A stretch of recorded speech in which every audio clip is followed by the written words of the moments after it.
Halo,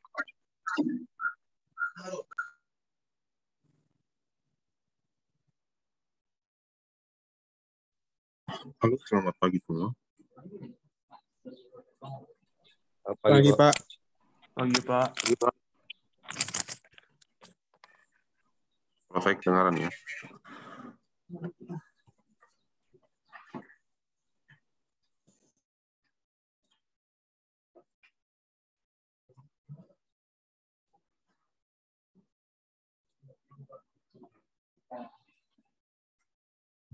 Ini nggak salah kan? Ini yang hari Rabu kan? Kelas C.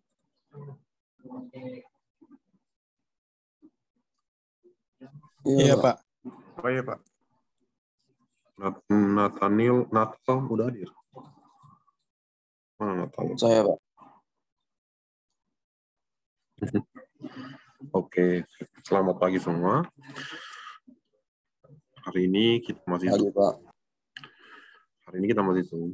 Jadi pertemuan hari ini kita kita akan mempelajari tentang sedikit mereview yang minggu lalu yang saya nggak sempat hadir terkait Rami sama Ira.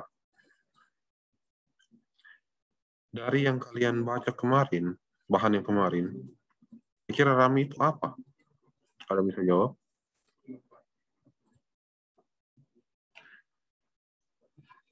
Rami, apa kepanjangan Rami?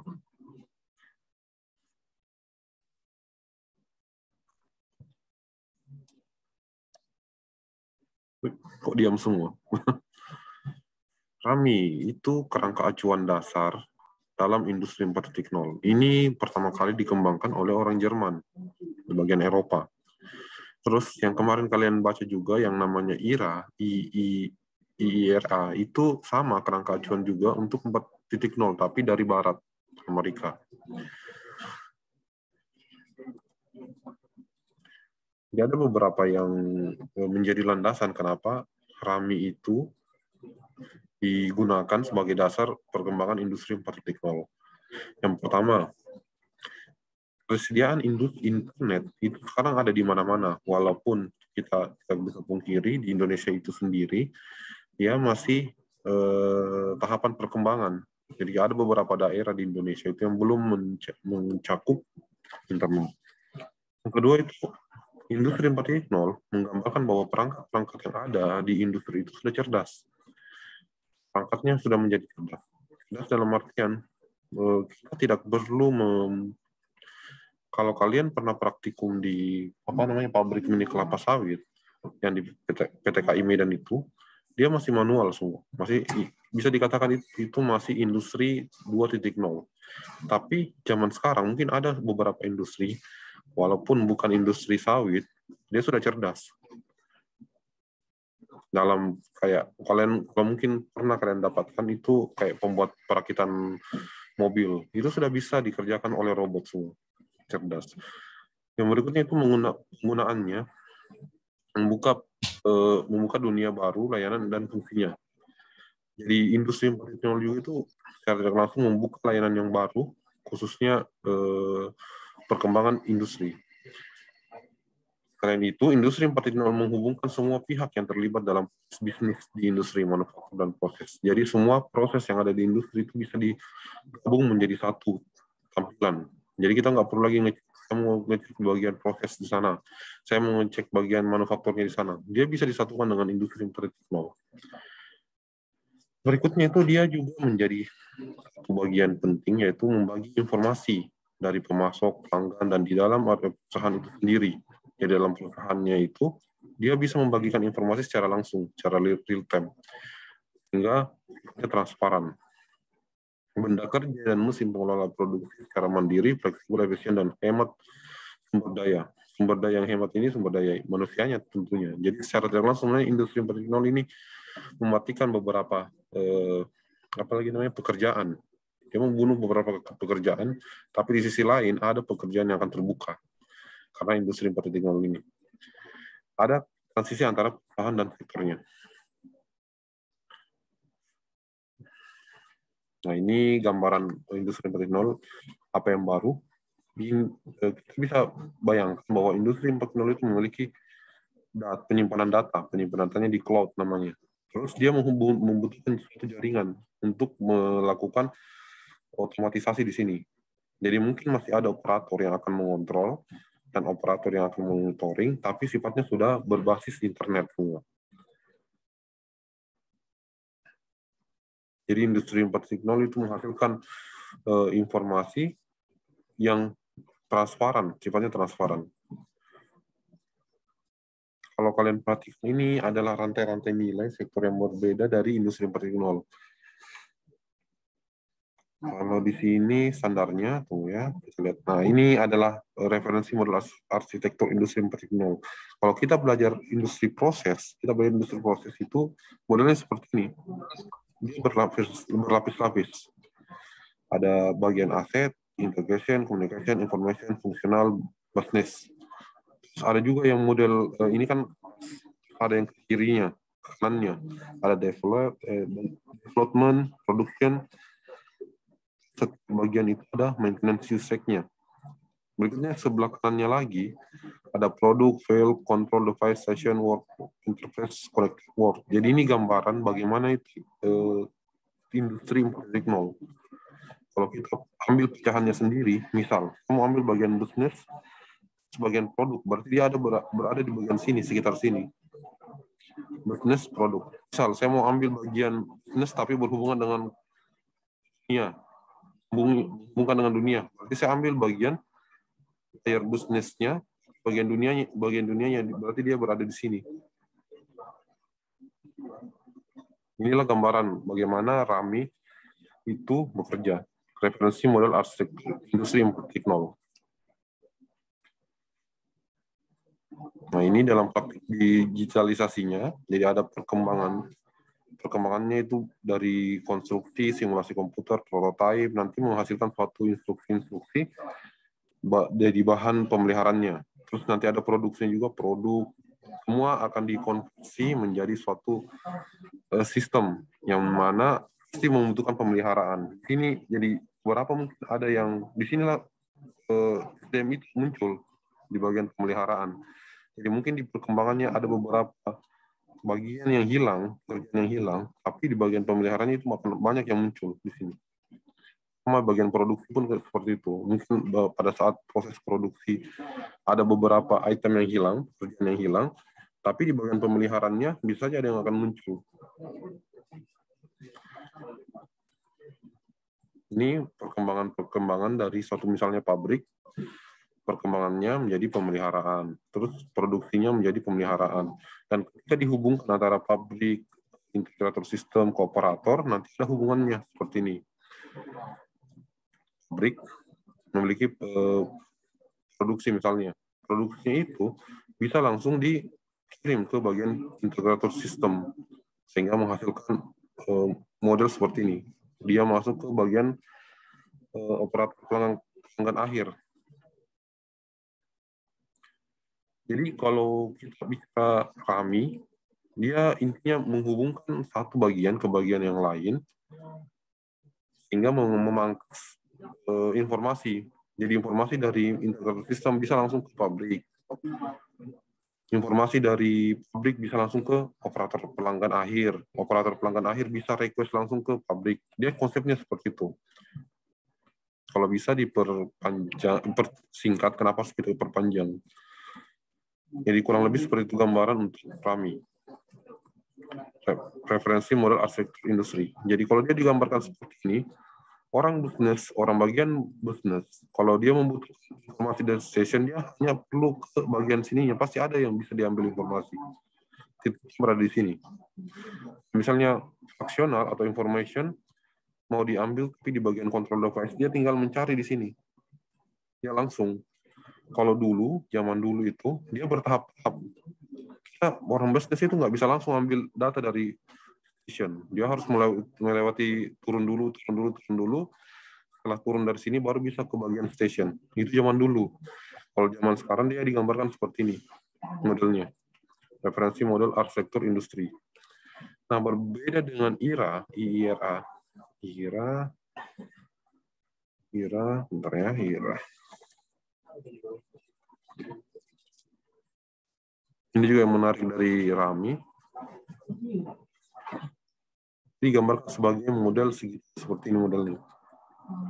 Hierarki level industri 3.0 dan Rami 4.0. Jadi kalau dulu 3.0 modelnya seperti ini, Rami itu modelnya seperti ini.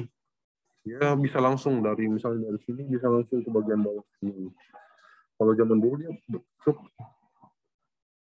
dari bawah sini naik sampai dengan bagian tingkat atas. Kalau yang ini bisa langsung dari bawah sini ke bagian dari dunia connected board langsung ke smart product. Ya. Mana Ira? Ini gambaran lain tadi dari Rami.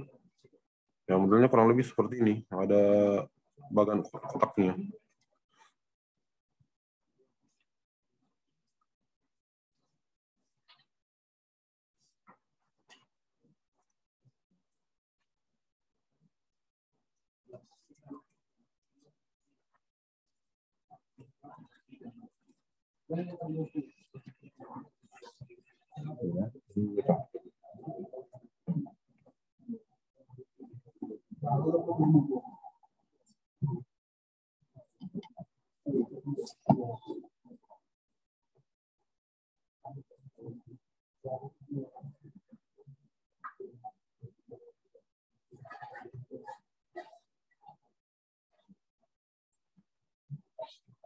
Selain Rami, ada namanya Industrial Internet Reference Architecture.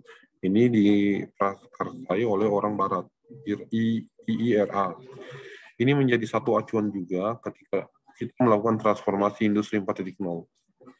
Dia hampir sama dengan yang kemarin, yang di dasar industri 4.0, ada kayak data, analytic, information, decision, people, process, IT system, dan aset. Nah, ini yang menjadi bagian sehingga membentuk intelligent industrial operator. Nanti ditransformasikan menjadi transformational business outcome. Nanti menjadi outputnya apa? Healthcare, building, transportation, power, oil, gas, manufacturing, dan agriculture. Jadi dia berawal dari data yang modelnya seperti ini, berubah menjadi output yang seperti ini. Makanya IoT, Industrial Internet of Things, kita akan pelajari nanti di praktikum tentang industri Internet of Things. Jadi kita pelajari bagaimana cara mengubah data fisik yang ada di depan kita menjadi sebuah data digital yang bisa diakses di mana saja. Konsep dari IoT seperti itu. Kalau kita bicara tentang Industrial Internet of Things, berarti dia berhubungan dengan industri. Nah, kalau model dari IRA dia modelnya seperti ini, business value hampir sama dengan yang tadi, bedanya dia hanya 2 layer, layarnya ke atas sama layar ke belakang. Beda yang tadi modelnya 3 dimensi, kalau ini hanya 2. Tapi ujungnya sama. Ujungnya itu apa? Industri 4.0 yang mau dihasilkan.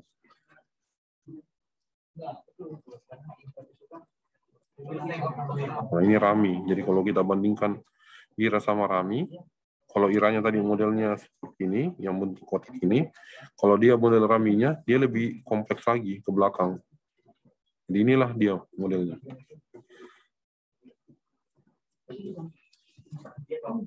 Nah, sekarang kan masuk ke materi kita yang hari ini.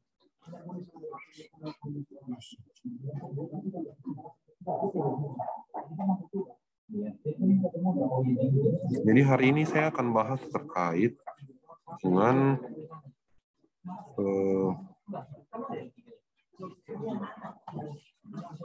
sistem kontrol PLC. Oke. Nah, kita kembali lagi ke PLC.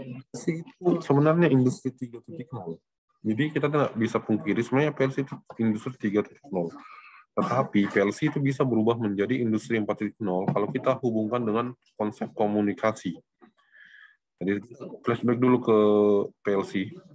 PLC itu adalah sistem pengatur. Jadi dia bagian dari sistem pengatur. Adalah sistem di mana beberapa besaran fisik diatur, diubah, dimanipulasi. Kalau kalian misalnya praktikum kemarin, entah kemarin kalau tidak salah ya, kelas grup E dan F, dia itu kalian itu mengatur sebuah motor agar bisa menyala secara bergantian. Menggunakan tombol 1, tombol 2, tombol 4 misalnya kan. Besaran fisik inilah yang menjadi tombolnya. Yang dimanipulasi apa, itulah motornya. Jadi dia ada istilah besaran input sama besaran output.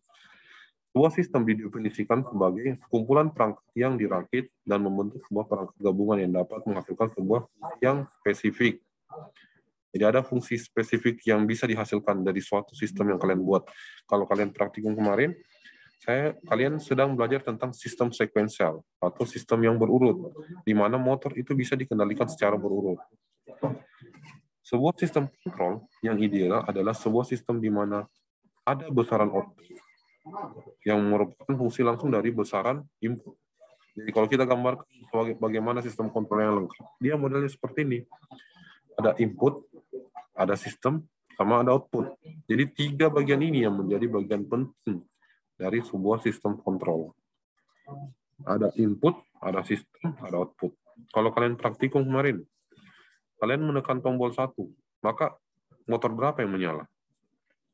Nah, itulah outputnya. Di mana kalian buat kontrolnya berada di sistem. Jadi sistem kontrol didefinisikan sebagai sekumpulan perangkat yang dirakit dan membentuk sebuah perangkat gabungan yang dapat menghasilkan sebuah fungsi keluaran spesifik yang diinginkan untuk mengatur sebuah besaran tertentu. Jadi ada beberapa kali klasifikasi dari sistem kontrol. Ada namanya, berdasarkan definisi umumnya, sistem kontrol itu dibagi beberapa bagian klasifikasi. Yang pertama itu mode pengaturan plan, mode pengaturan on-off, misal kontrol relay atau PLC. Mode pengaturan continue, misalnya PID control. Ini kita belum pernah pelajari. Pengaturan continue itu menggunakan PID control. Jadi dia bisa jalan terus sesuai dengan yang kita atur. Berikutnya ada istilah namanya sistem teknik umpan balik atau sistem kontrol loop terbuka atau loop tertutup. Jadi dalam sistem kontrol itu ada istilah plan on off, ada sistem kontrol loop tertutup dan loop terbuka. Selain itu ada istilah juga namanya teknik pengolahan data. Jadi data analog sama data digital itu bisa kita kelola menggunakan perangkat PLC. Tapi kalian harus tahu datanya itu apa, analog atau digital. Data analog dia ditandai dengan data yang sifatnya dari 0 misalnya sampai dengan angka tertentu. Sedangkan data digital dia dikondisikan sebagai angka 0 atau angka 1 saja. 1 atau 0, 1 atau 0, 0 atau 1. Itu beda antara data analog sama data digital. Terus aplikasinya. Dari aplikasi ya kita bisa ketemu sama namanya sistem kontrol sekuensial, sistem kontrol numerik, sistem kontrol proses, dan terakhir servo mekanis atau servo mesin. Sistem kontrol otomatis itu atau automatic control dibagi menjadi 2 jenis. Ada namanya sequential control, ada namanya feedback control. Sequential control modelnya seperti ini. Sequential control diproses berdasarkan langkah-langkah atau by step sesuai dengan kebutuhan. Kalau kita gambarkan dia modelnya seperti ini ya.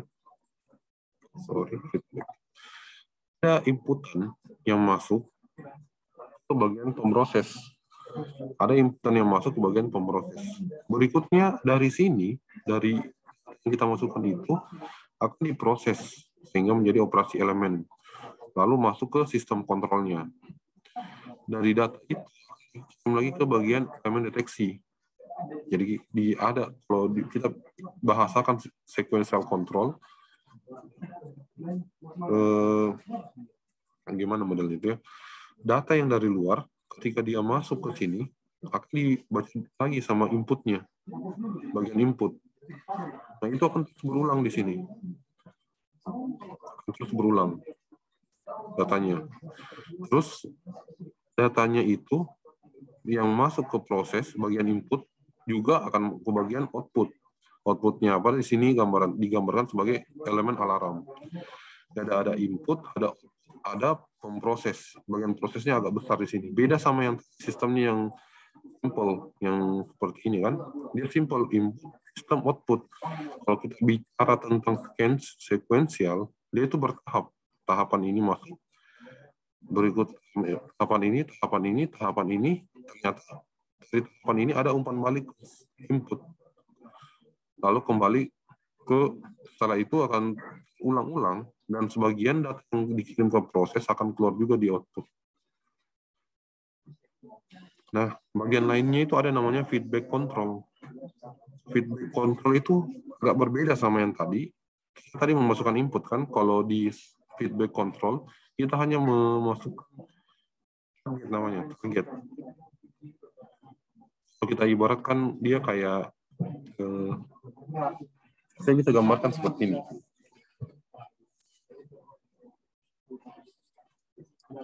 Ada tangki yang memiliki level air. Misalnya airnya sekarang berada di bawah sini. Misalnya airnya berada di bawah sini ya, di bagian bawah sini. Terus kita bisa buatkan nilai yang kita hendaki, poin. Jadi saya kasih misalnya set poinnya berada di atas sini. Nah, terus di sini kita buatkan pompa, misalnya ada pompa, di bagian luarnya ada pompa yang akan mengisi air ke dalam tangki. Dia akan menyala terus, pompa ini akan hidup terus, sampai dengan nilai airnya mencapai dengan set point. Saat dia menjadi set point, sampai di set point, dia akan otomatis akan mati. Nah, itulah fungsi dari feedback. Kita sudah mencapai targetnya, sistem kontrolnya secara otomatis akan mengirim ke elemen alarm, lalu masuk ke unit kontrolnya, mematikan. Karena misal kita tadi tingginya sekitar 1 meter, ternyata airnya sudah sampai 1 meter, kita otomatis akan mematikan motor yang ada di situ. Itu namanya feedback control. Jadi yang kita hanya memasukkan target, nanti ya sistem akan berjalan dengan sendirinya. Lanjut.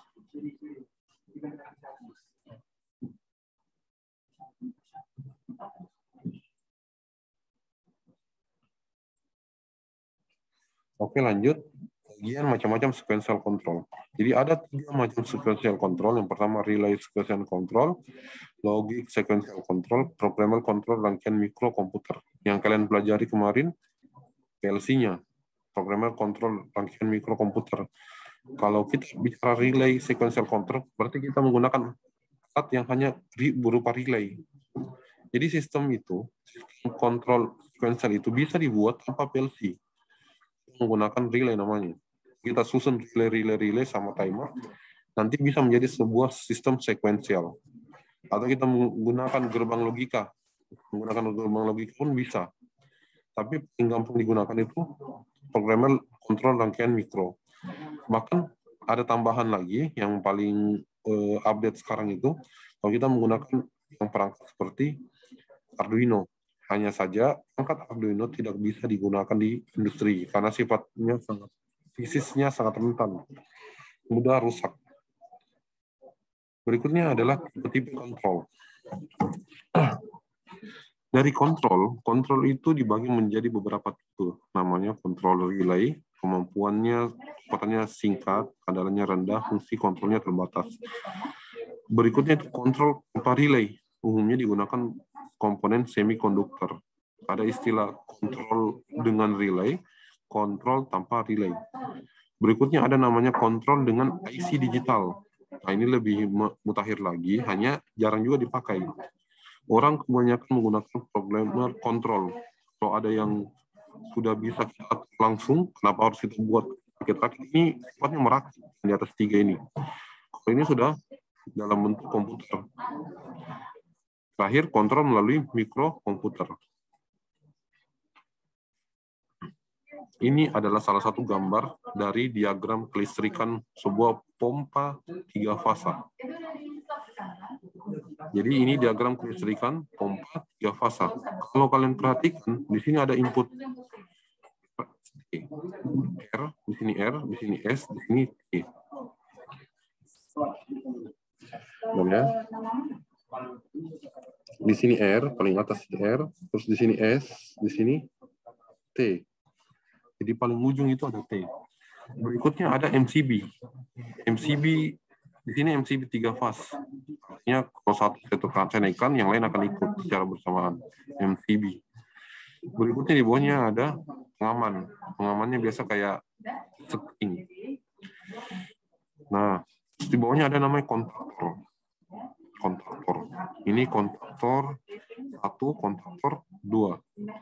Berikutnya ada thermal overload relay. Jadi ketika motor ini sangat panas, ini akan beraktif. Gunanya untuk apa? Untuk memutuskan aliran listrik yang masuk ke motor. Di sini sebenarnya saya mau perlihatkan. Ada sebuah rangkaian, ketika kita merakit itu ada rangkaian. Jadi motor itu nggak langsung dicolok ke apa namanya? Ke cok listrik, langsung nyala. Mungkin kalau untuk satu fase kayak kipas angin, kayak pompa itu bisa. Tapi kalau kita pelajari tentang motor 3 fase, kita nggak bisa langsung. Sebenarnya bisa saja langsung. Hanya ini akan cenderung gampang rusak. Kalau kita pelajari lebih dalam tentang motor 3 fase, dia sifatnya itu mekanisnya sangat, apalagi namanya, putaran mekanisnya itu sangat cepat, terus dayanya sangat tinggi. Makanya ketika orang industri memasang motor, dia biasanya menggunakan ini, Tor, menggunakan kontaktor. Jadi ada komponen-komponen sebagai alat untuk mengendali motor. Nah, berikutnya, bagaimana cara kita menghubungkan dia dengan PLC? Cara menghubungkan dia dengan PLC, kita ambil dari kontaktornya. Nah, cara kerjanya ada di sini. Ini namanya rangkaian kelistrikan. Ini rangkaian kelistrikan. Ini bagian rangkaian diagram kontrolnya. Ini adalah diagram kontrolnya. MCB on, otomatis akan ada tombol 2, start sama stop. Kalau saya tekan tombol start, secara otomatis motor akan berputar. Kenapa bisa motor akan berputar? Karena K1-nya on. K1-nya terhubung kemana? K1-nya terhubung ke sini. Maka dia on. Terus, kalau misalnya saya tekan start yang ada di sini ada K1 lagi, saya tekan lagi start yang ada di sini, secara otomatis kontaktor 2-nya akan aktif. Kontaktor 2 akan aktif. Dan kontaktor 1 akan mati. Jadi di sini ini aktif, ini akan mati. Jadi ketika dijalankan maka ini namanya menjadi kontrol forward reverse.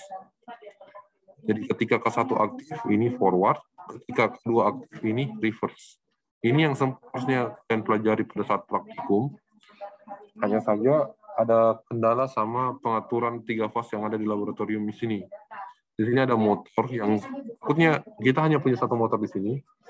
Takutnya kalian praktikumkan, ternyata ada masalah. Karena ini perlu hati-hati ketika kita merakit motor 3 fase. Coba kita masuk ke bagian lebih dalamnya lagi ya. Kita tahu seperti apa model diagram kontrol.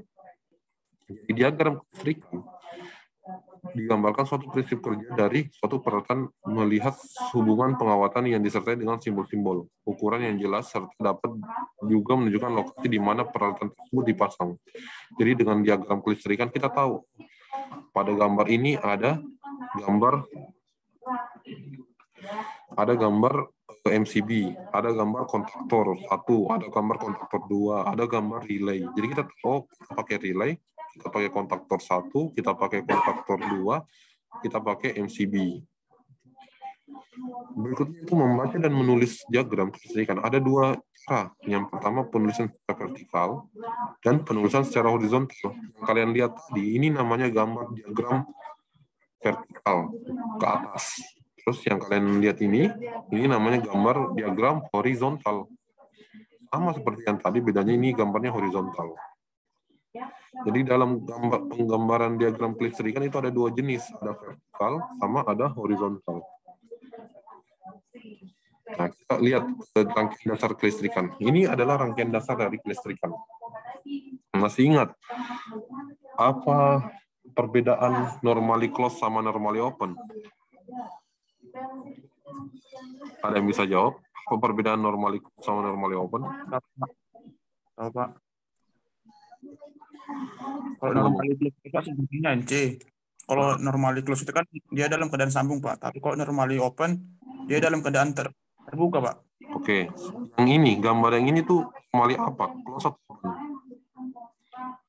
Hotline tadi ya? Yang gambar pertama itu, Pak, dia NO, Pak. Normally open, Pak. Ini? Iya, Pak. Yang ini close? Yang gambar kedua tuh normally close, Pak. Singkatannya NC, Pak. Oke. Ini normally open. Kenapa bisa dikatakan normally open? Ketika saya tekan dari atas ini terhubung.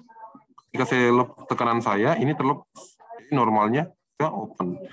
Yang ini normalnya dia close. Ketika saya tekan ini ke bawah, ini dia open. Ketika saya lepas lagi tekanan saya, dia kembali nyambung, dia close. Makanya itu dikatakan normally open, normally close.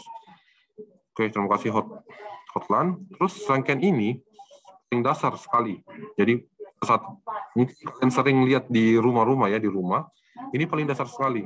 Saklar on off. Power on, power off. Ini bisa saja kita gunakan sebenarnya. Tapi ini untuk kontrol manual. Lampu, motor, terserah. Coba kita lihat. Ini rangkaian dasar kelistrikan menggunakan rangkaian gerbang N sama OR. Ini mungkin kalian sudah praktikumkan juga kemarin semester lalu, rangkaian N sama rangkaian OR. Sama sifatnya, sama seperti tadi. Jika saya tekan ini, maka lampunya akan nyala. Jika saya tekan ini nggak akan menyala. Jadi dia menerapkan prinsip dari rangkaian N sama OR. Masuk lagi, rangkaian pengunci. Ini ada rangkaian pengunci. Cara kerjanya seperti apa? Jadi di sini ada dua tombol. Tombolnya apa? Tombolnya off, tombolnya. Ketika dijalankan, anggap ada lampu di ujung sini ya. Anggap ada lampu di sini, nggak ada lampunya. Nggak kelihatan. Ketika saya tekan tombol off, secara otomatis lampu ini tidak akan nyala. Kenapa? Karena ini tidak terhubung sama yang ini. Kenapa tidak terhubung? Karena di sini terlepas. Kalau off saya tekan. Ketika tombol on saya tekan, oke, saya lepas tombol off-nya ya, jadi dia kembali normal terhubung. Jika tombol on saya lepas, saya tekan, maka secara otomatis di sini akan terhubung. Ini secara otomatis akan terhubung, lalu akan mengaktifkan namanya kontak. Kontaknya apa? CR. Ketika ini aktif, secara otomatis ini akan nyala di bawahnya. Yang di bawah sini akan nyala. Ini akan terhubung. Ketika ini aktif, ini akan terhubung. Nah, ketika ini sudah terhubung, secara otomatis ini menjadi suatu rangkaian tertutup. Jadi kalau kita lihat jalurnya, ini turun ke bawah, ke sini. Saya hapus dulu ya, supaya kelihatan. Jadi ketika ini ditekan, secara otomatis aliran listrik akan lewat ke bawah. Ini namanya rangkaian pengunci. Apa penguncinya? Ini, yang CR ini yang menjadi pengunci. Ketika ini sudah teraliri listrik lewat atas tadi, ini aktif, ini secara otomatis terkunci. Jadi dia kalau digambarkan, dia sebenarnya ada dua rangkaian di sini. Ada rangkaian yang lewat atas, terus nanti satunya ada rangkaian yang ke sini, terus ke bawah, terus sini, sampai ke ujung. Jadi dia kayak ada dua rangkaian. Di sini saklar PB off, di sini, terus di sini on, terus di sini ada CR. Nah ini pada saat pertama kali dijalankan. Nah CR ini mengaktifkan yang di bawah. Jadi yang kondisi berikutnya di sini off masih ada, di sini CR-nya, terus di sini CR-nya.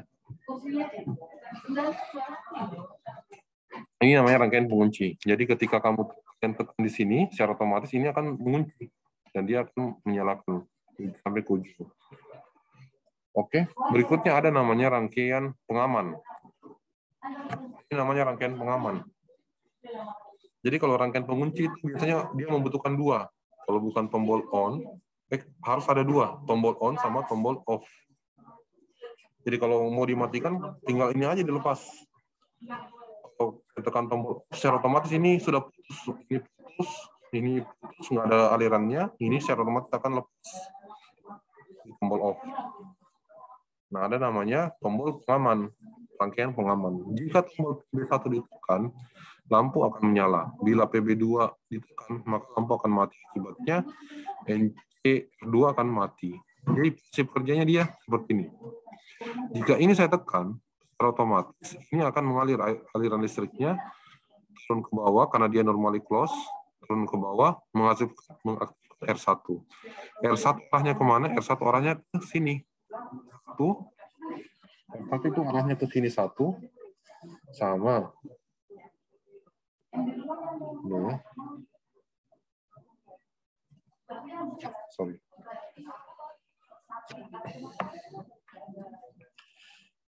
R1 arahnya ke sini satu, sama ke sini. Jadi ketika saya tekan PB1, maka dua yang diaktifkan. Ini satu sama ini satu. Saya lepas tekanan saya di PB1. Setelah itu, misal saya tekan PB2. Kalau saya tekan PB2, secara otomatis R2 akan aktif. R2 akan melakukan dua. Apa yang diaktifkan? Ini satu, sama ini yang satu. Jadi ada dua yang diaktifkan. Ini satu sama ini satu. Apa dampaknya? Dampaknya ini R2 aktif, maka R2 ini akan close. Secara otomatis aliran listriknya akan ke bawah. Kalau ini aktif, secara otomatis ini akan kenapa open? Karena dia normally close. Normalnya close. Ketika dikasihkan tegangan, pasti dia ketika ini off, secara otomatis semua R1 akan mati. Jadi otomatis lampunya akan mati. Jadi namanya sistem rangkaian pengaman. Dia membutuhkan dua tombol juga. Tapi pengamannya apa? Ketika ditekan, maka dia akan ke bawah sini, lampu akan nyala. Ketika R2 ditekan, maka lampu akan mati. Tapi aliran listriknya tetap berputar. Ini namanya rangkaian pengaman. Masuk ke rangkaian interlock. Nah, ini adalah rangkaian interlock atau bergantian. Rangkaian ini berfungsi sebagai tombol PB1 ditekan, maka satu akan aktif dan R2 tidak aktif. Begitu juga sebaliknya, bila mana PB2 ditekan, maka R2 akan aktif dan R2 tidak akan aktif. Dalam hal ini, mana yang terlebih dahulu mengaktifkan tombol PB1 atau PB2 akan terjadi balapan mana yang lebih dulu menekan tombol. Jadi kalau rangkaian interlock atau bergantian, dia gampang aja sebenarnya bacanya. Kalau ini saya tekan, PB1 saya tekan, secara otomatis R1 akan aktif. R1 akan aktif. Apa yang diaktifkan? Pertama ini. Terus kedua ini. Jadi ketika saya tekan PB1, maka yang aktif itu, coba perhatikan yang warna biru ya, yang warna biru, maka ini aktif ke bawah. Terus ini aliran listriknya ke sini, terus kembali ke sini. Nah, itulah aliran listrik ketika PB1 saya tekan. Maka lampu akan menyala. Ketika PB2 saya tekan, saya menghilangkan dulu semua. Ketika PB2 saya tekan, secara otomatis ini akan mengalir ke bawah. Terus ini R2 akan aktif. R2 akan mengaktifkan dua. Ini satu, sama ini satu. Secara otomatis aliran listriknya akan menjadi seperti ini.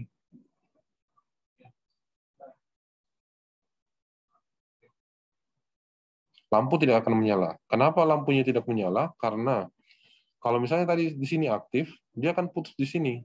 Kenapa dia putus di sini? Karena R2 ini kan normally close. Kalau R2-nya aktif berarti sini open. Maka nggak ada aliran listrik ke bawah. Dia terputus di sini. Jadi lampunya tidak menyala. Sebenarnya sama dengan yang tadi. Tapi ini namanya sistem rangkaian interlock. Dia bisa saja bukan digunakan untuk lampu ya. Ini hanya penggambaran saja. Biasa digunakan untuk motor. Jadi kalau ada motor yang mau dinyalakan secara bergantian, misalnya motor pompa A, pompa B, biasanya orang menggunakan namanya rangkaian interlock. Ini rangkaian dasar, menggunakan rangkaian ini ya. Ini kita belum masuk ke bagian elektronikanya, otomatisasinya. Kita baru menggunakan ini, rangkaian on-off. jenisnya, kalau jenisnya itu kontrol dengan relay. Itu baru bagian sini, kontrol dengan relay. Kita belum masuk ke PLC-nya. PLC-nya di mana? PLC-nya itu ya yang kalian praktikumkan sekarang. Jadi kalau kita belajar ke PLC, kita bisa lebih menyimpulkan ini. Langsung aja menggunakan PLC, kita gambar-gambar, udah jadi. Di rangkaian ini kita gambar di ladder diagram, udah bisa jalan yang kita mau. Kalau ini masih menggunakan kontrol mekanis namanya. Jadi kita menggunakan kontaktor sama relay. Berarti ini Pak reverse forward Pak ya? Apa? Berarti ini sistem rangkaian reverse forward Pak? Ini mau forward reverse. Iya Pak, sistem rangkaian forward reverse Pak. Forward reverse sebenarnya yang ini. Coba gambarkan ya, bagaimana cara kerja forward reverse. Kalau saya ini kan ada dua. Ini kan ada dua. Ya. Di sini ada dua. Ada tombol start yang ada di sini, terus ada tombol start yang ada di sini. Jadi ada dua tombol start. Tombol start, taruhlah misalnya yang sebelah kanan ini adalah forward, ini adalah reverse. Jika saya tekan tombol start, secara otomatis aliran listriknya itu akan turun. Terus dia akan turun ke sini, terus turun ke sini, dia akan mengaktifkan K1. K1-nya akan aktif. K1-nya terhubung kemana? Terhubung ke sini. Terhubung ke sini kan? Secara otomatis semua sinyal yang dari R, S, sama T akan turun ke motor. Maka itu putarannya misalnya, kita anggap kalau K1 aktif, maka dia searah jarum jam. Kenapa dia tidak belok ke sini? Karena K2 tidak aktif. Kalau K2 tidak aktif, kenapa bisa K2 tidak aktif? Karena di sini kan ada normally close. Ini K1 pasti lepas. K1-nya lepas. Jadi K2, kontaktor 2-nya ini nggak aktif. Kontaktor 2-nya nggak aktif karena ini lepas. Nah, ketika kalian tekan misalnya tombol start yang berada di sini, berada di yang kedua ini, sorry ya, warna hijau, kalian tekan yang di sebelah sini, secara otomatis aliran listrik itu akan mengalir ke sini, ke bawah. Aliran listriknya itu akan mengalir ke sini. Kenapa dia tidak turun ke bawah? Karena dia akan putus di sini. Dia putus sini. Ini K2, kontaktor 2. Dia berhubungan dengan yang ada di sini. Dia normally close. Jadi ketika ini aktif, secara otomatis di sini open. Kalau saya aktif di sini, ini pasti open. Ini pasti open.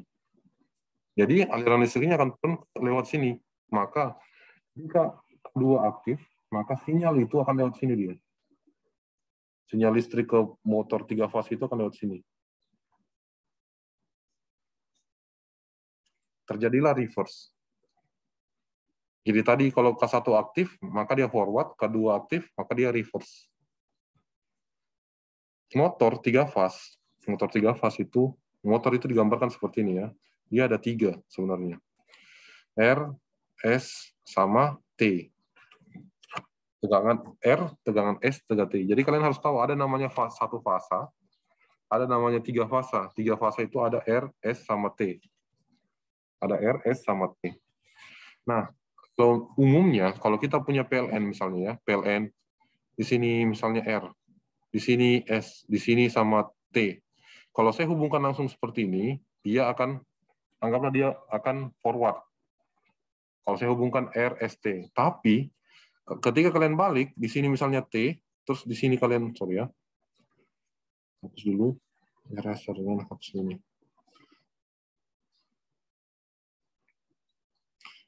Oke, udah.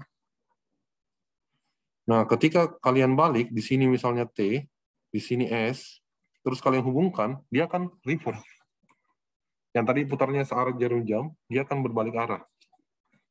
Ini sebenarnya kalian lebih pelajari ketika kalian belajar dasar tenaga listrik, bagaimana cara memutar motor dari fase menjadi dari putaran searah jarum jam berubah menjadi berlawanan arah jarum jam. Ini dipelajari di tenaga listrik, bagaimana cara memutar balik sebuah motor, putaran motor. Nah, di sini di elektronika itu pelajari bagaimana cara memutarnya secara otomatis menggunakan PLC atau apapun itu relay. Jadi prinsip kerjanya seperti itu. Ketika star yang ini ditekan, maka satu akan aktif. Ketika star yang ini ditekan, maka kedua yang akan aktif. Kalau satu aktif, kedua pasti akan mati. Kenapa? Karena ini putus. Kalau kedua aktif, satunya akan aktif mati. Karena di sini putus. Jadi kalian bisa lihat untuk tekannya searah jarum jam, maka satu yang diaktifkan. Berlawanan dengan arah jam, maka kedua yang diaktifkan. Coba kita perhatikan alurnya ya, perhatikan alurnya. Di sini turun, lurus ya, di sini lurus.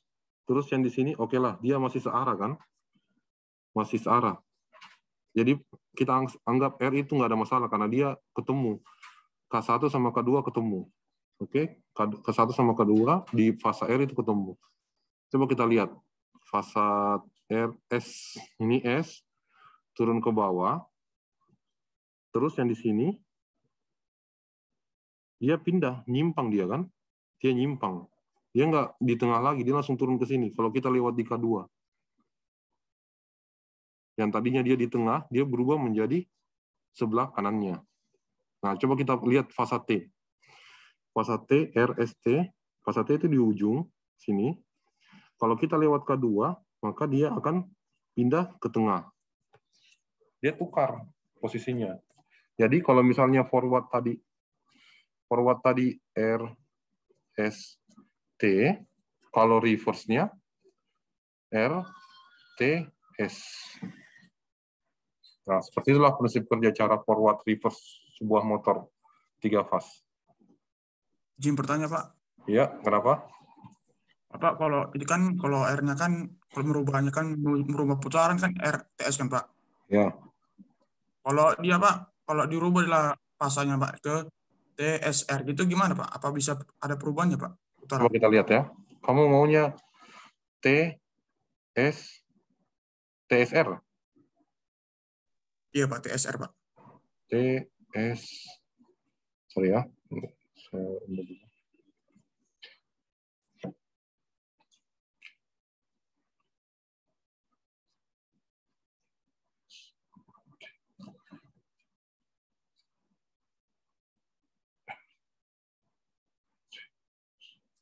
Kamu maunya TRS. Gini ya. Gini, maunya TRS. Hotline? Iya, Pak, iya, Pak. Nah, kalau dia modelnya TRS seperti ini, sebenarnya dia kalau saya lihat kan putarnya sama dengan reverse, forward, sama dengan forward. Kenapa bisa sama dengan forward? Karena ini. Kalau kalian perhatikan urutannya sama, RST, RS. Jadi kalau misalnya saya tulis lagi, S, T, R, maka dia akan forward juga. Kenapa? Urutannya sama. 1, 2, 3. 1, 2, 3. 3, 1, 2. Ini 2, 3, 1. Maka dia akan forward. Misalnya lain lagi, saya ganti lagi ya.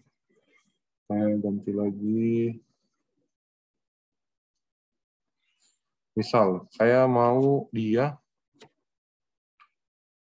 apa ya? T, S, R. TSR. Beda sama yang tadi kan. Tadi TRS. Ini sekarang TSR. Kalau kita lihat di mana sama modelnya ya samanya di atas reverse. Ini ini TSR. Sama kan? Urutannya. 1, misal saya anggap di sini 1, di sini 2, di sini 3. Ini berubah menjadi 2, 3, 1. Urutannya sama. Jadi kalau motor itu motor 3 fase, kalau kalian mau balik putarannya, tinggal balik salah satu fasanya. Intinya di situ. Kalau kalian balik salah satu fasanya, secara otomatis dia akan putar balik. Jadi Kalau misalnya saya contoh lain lagi ya, contoh lain lagi. Saya misalnya pakai T, S, R. Ini kan? Ini yang saya gunakan sama yang tadi ya. Hanya menukar posisi ini sama T-nya. Awalnya forward itu RST, saya tukar. R-nya berada di ujung, T-nya berada di depan, S-nya tetap di tengah. Secara otomatis dia kan reverse. Kenapa? Karena dia sama dengan yang strukturnya di sini. Namanya di mana? Urutannya kita lihat. TSR. TSR. Jadi seolah-olah bisa buat seperti ini modelnya. T, R, T. Ada nggak di sini tulisannya? TSR. Ada kan? TSR-nya tuh berada di sini. Di kotak warna biru ini. TSR. Sama dengan yang di atas. Yang di atas pun seperti itu. Kalian bisa buat misalnya dia RS. Jadi apapun yang kalian tulis, misal kalian mau cari putarannya kalau dia jangan R ya. Misalnya dia TRS. Tinggal kalian cari TRS itu di mana. Oh, TRS itu beradanya di sini. Beradanya di sini. TRS. Berarti dia putarannya pasti forward. Jadi kita mainnya seperti itu. Kita main forward reverse. Jadi kalian kalau misalnya membuat suatu rangkaian, ya harus tahu membaca rangkaiannya seperti apa. Ada yang lain yang mau ditanyakan? Mungkin cukupkan pertemuan saya tentang ini, PLC. Jadi nanti minggu depan kita akan lebih dalam lagi terkait sequential diagram. Jadi mungkin lebih cenderung ke apa yang kalian praktikumkan semalam, sequential. Kenapa dia bisa seperti itu? Nah, kita pelajari minggu depan terkait sequential, terus nanti minggu depannya lagi terkait interlock. Sampai di sini ada yang mau ditanyakan? Untuk bahannya Bapak sudah kirim ke ke portal ya. Kalian bisa download di situ. Jadi bisa kalian pelajari. Mungkin bisa saja menjadi bahan meet. Minggu depan kita ada tugas. Nanti minggu depan. Oke, yang lain? Kira ada yang mau ditanyakan? Enggak, Pak. Oke, kalau sudah tidak ada pertanyaan, tolong absennya diisi di portal. Saya lihat dulu ya, sudah berapa yang isi.